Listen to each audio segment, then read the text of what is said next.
Rikers Island escape attempts, why no one gets out intro. They call it the Island of No Escape. A massive prison complex built on a swampy piece of land in New York's East River. Surrounded by icy waters, razor wire, and some of the most hardened correctional officers in America, Rikers Island has become a fortress where men dream of breaking free, but almost never succeed. Today, we dive into the desperate and daring escape attempts from Rikers Island. And why, despite hundreds of tries, almost no one ever makes it out alive or free. The fortress. First, let's understand the prison itself. Rikers isn't just one jail, it's a sprawl of 10 separate facilities, all sitting on a 413-acre island connected to Queens by a single heavily guarded bridge. If you want out, you either go through armed checkpoints or take your chances with the river. Correction officers joke that the bridge is the real prison wall. No one leaves without clearance, and that leaves only one other option: escape by water. But the East River is no joke. Freezing currents, unpredictable tides, and constant patrols have turned it into a natural moat. Still, over the decades, dozens have tried. From handmade rafts and stolen uniforms to sprinting across rooftops in broad daylight, these are the boldest escape attempts from New York's most infamous island. Escape attempts through history. The earliest escape attempts go back almost as far as Rikers itself. Inmates have always looked across that water, wondering if freedom was just one swim away. But most attempts ended the same way, with prison uniforms washing up on shore and fugitives dragged back in handcuffs. In 1988, one prisoner decided to go vertical. He scaled to the roof of the George Machen Detention Center, sprinted past the floodlights, and actually leapt into the night air toward freedom. He plunged into the East River, hoping to swim to Queens, but the currents were too strong. Within minutes, NYPD boats hauled him out, freezing, exhausted, and very much still a prisoner. The laundry truck trick, 991. 3 years later, another crew tried a different approach.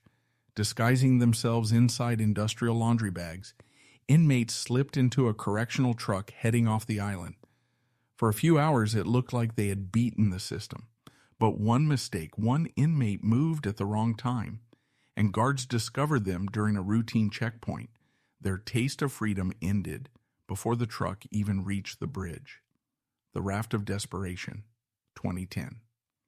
In 2010, another inmate took his chances on the water. Using plastic bottles and bags, he built a makeshift raft and launched it under the cover of night. For hours, he floated toward the Bronx. But dawn revealed the truth. The raft drifted into open patrol waters. Police spotted him clinging to the wreckage, shivering, half delirious. He didn't make it 200 yards before capture. Over and over, attempts like these ended the same way: failure. Whether by rooftop, truck, or raft, the barriers around Rikers proved unforgiving. But escape attempts didn't stop, they just got more desperate. Today, Rikers Island isn't just a collection of old brick jails. It's a fortress wired with cameras, sensors, and patrol units trained to spot anything unusual. If you so much as step out of line, you're on a screen before you've taken 2 breaths. High-tech surveillance. Every building, every corridor, and every yard is under watch. More than 1,000 cameras cover the complex. Heat sensors track movement at night. Even the rooftops, the old escape route, are now sealed and patrolled. It's not just about fences anymore. The system is designed to make inmates feel like there's always an eye on them, because there is. The East River Trap, the E. This river itself is a built-in security system. The currents can sweep a man under in minutes. Add freezing temperatures, sharp debris, and 24-hour Coast Guard and NYPD patrols, and you begin to see why no raft, no swimmer, no desperate leap into the dark has ever truly succeeded. But here's the real kicker. Sometimes it's not even the guards who stop escape attempts. It's other inmates. At Rikers, information is currency. If one man is planning a break, another might tip off the officers in exchange for favors, protection, or simply revenge. Escape isn't just a battle against walls and water. It's a battle against your own cell block. Every few years, we still hear about a new attempt. Someone tries a hidden tunnel, a forged ID, a sprint across the yard. But the result is always the same: caught, returned, punished. Inside Rikers, whispers spread like wildfire. Stories of the one that made it out. Tales of an inmate who slipped past the guards, vanished into the city, and was never seen again. Some say it happened in the 1970s. Others swear a guy made it across the East River in the dead of night and disappeared into Queens.